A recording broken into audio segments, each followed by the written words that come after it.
one providing resources and revolutionary energy, the other providing legitimacy and diplomatic skill. Not all key players were individuals, some were groups. The frontline states, nations like Tanzania, Zambia, Angola, Mozambique, Zimbabwe, and Botswana had fought together against colonialism and apartheid. They had experience cooperating across borders for liberation. They understood that Africa's problems required African solutions. Leaders like Tanzania's Julius Nyerere had been champions of Pan-Africanism since the 1960s. Though Nyerere had retired by 2002, his influence lived on. He had proven that African unity wasn't just theoretical, it could be practical, especially in the face of common enemies. But not everyone believed in the African Union dream. Some leaders saw it as a threat to their power. Others saw it as an expensive distraction from real problems. Nations like Nigeria and Egypt, giants of African politics, worried about losing influence in a united structure. Smaller nations feared being dominated by larger, wealthier neighbors.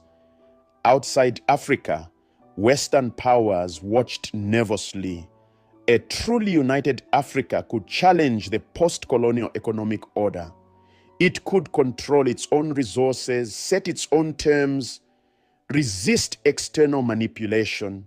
France, Britain, and the United States had spent decades maintaining influence through bilateral relationships with individual African nations.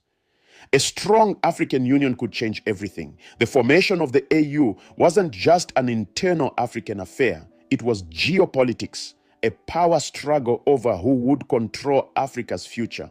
To understand why the African Union was necessary, we must understand why the OAU failed. The Organization of African Unity began with high hopes. Its charter promised solidarity and coordination, but almost immediately, cracks appeared. In 1967, the Biafran War erupted in Nigeria. The southeastern region attempted to secede, leading to a brutal 3-year conflict that killed over 1 million people, mostly through starvation.